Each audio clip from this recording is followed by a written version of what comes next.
आज की online class में सभी भैया बहनों का स्वागत है। आज अपन कक्षा 10वीं विषय सामाजिक विज्ञान अध्याय 1 स्वर्णिम भारत प्रारंभ से 1206 ईस्वी तक के बारे में पढ़ेंगे। भाग 2 अपन ने इससे पहले भाग 1 में पढ़ा था कि भारतीय लोग जलयानों के माध्यम से यात्रा कर Brahmadesh, Shyam, Indonesia, Malaysia, Australia, Borneo, Philippines, Japan और कोरिया तक पहुंचे और अपना व्यापार को बढ़ाया।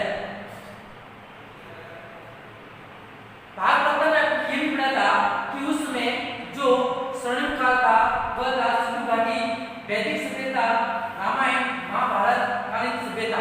ये सभी स्वर्णिम कालीन सभ्यताएं थी। आज हम पढ़ेंगे कि जनपदों का अस्तित्व कैसे हुआ, ये जनपद कैसे बने और इन जनपदों की राजधानियां क्या क्या थी, इसके बारे में पढ़ने जा रहे हैं। तो पढ़ते हैं, देखेंगे कि उत्तर वैदिक काल में हमें विभिन्न जनपदों उत्तर वैदिक काल में विभिन्न जनपदों का अस्तित्व दिखाई देता है। उत्तर वैदिक काल एक तो था वैदिक काल और एक था उत्तर वैदिक काल।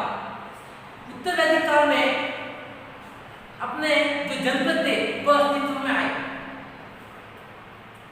इस काल तक पूर्वी उत्तर प्रदेश तथा पश्चिमी बिहार में लोहे का व्यापक रूप से उपयोग किया जाने लगा।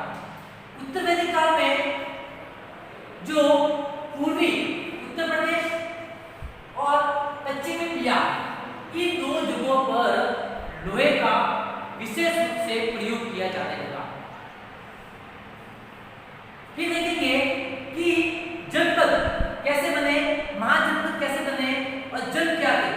पहले छोटे छोटे कबीले मिलकर किसका बनाते, जन का निर्माण करते थे और कबीले आपस में मिलकर किसमें बन गए, जनपद बन गए और जनपद से आपस में मिलकर क्या बन गए, महाजनपद बन गए।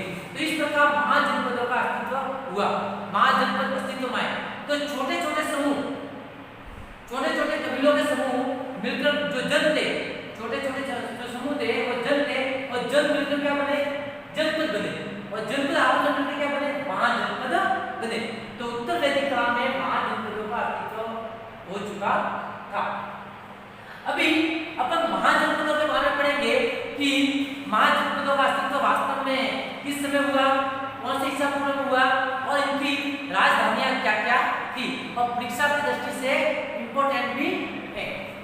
तो जो महाजनपद है, बड़े बड़े जनपद का अस्तित्व है वह 600 ईसा पूर्व से 325 ईसा पूर्व के मध्य में हुआ।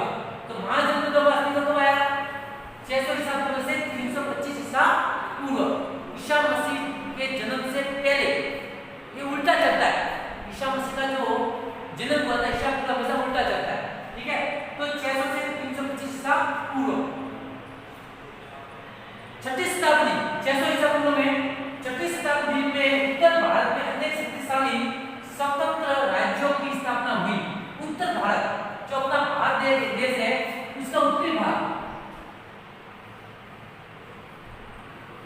तो ये वाला एरिया उत्तर वाला एरिया है, तो यहाँ पे क्या थे, शक्तिशाली स्वतंत्र राज्य थे। तो छठी शताब्दी में उत्तर भारत में अनेक शक्तिशाली स्वतंत्र राज्यों की स्थापना हुई जिन्हें महाजनपदों की संज्ञा दी गई। तो महाजनपदों की संज्ञा उनको दी गई जो उत्तरी भारत में एक शक्तिशाली राज्य क्या होते हैं, वह दूसरे राज्यों पर अपना अधिकार करके उसको अपने अंदर मिला देते हैं और फिर वो क्या बन जाता है, महाजनपद बन जाता है। तो शक्तिशाली स्वतंत्र राज्यों की स्थापना हुई जिन्हें महाजनपदों की संज्ञा दी गई। बौद्ध ग्रंथ अंगुत्तर निकाय, सवाल बनता अपना कि अंगुत्तर निकाय किस धर्म का ग्रंथ है, तो बौद्ध धर्म का ग्रंथ है। या फिर ये भी कह सकते हैं बौद्ध धर्म का महत्वपूर्ण ग्रंथ कौन सा है जिसमें महाजनपदों के बारे में बताया गया है, वह अंगुत्तर निकाय। तो अंगुत्तर निकाय के अनुसार उस समय 16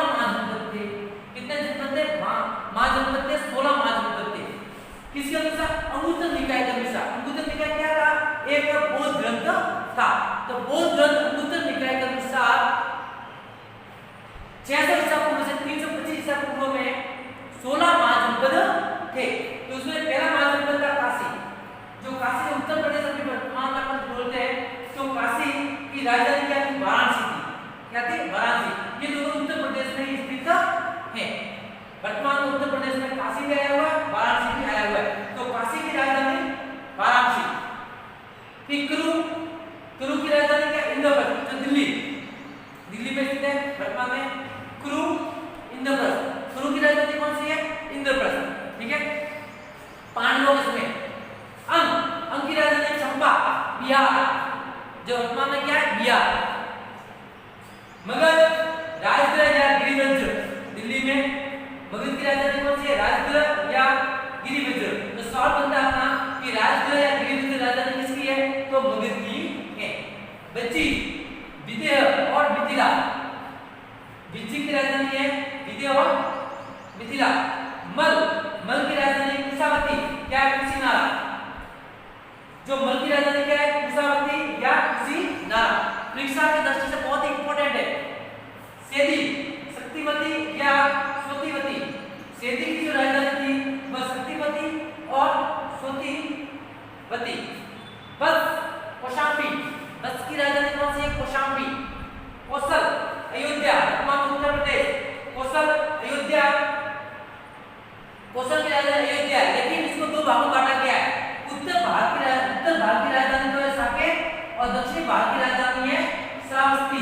तो अपना सवाल मिलता है कि कौशल की उत्तर भाग की राजधानी कौन सी है? उत्तर भाग की राजधानी कौन सी है?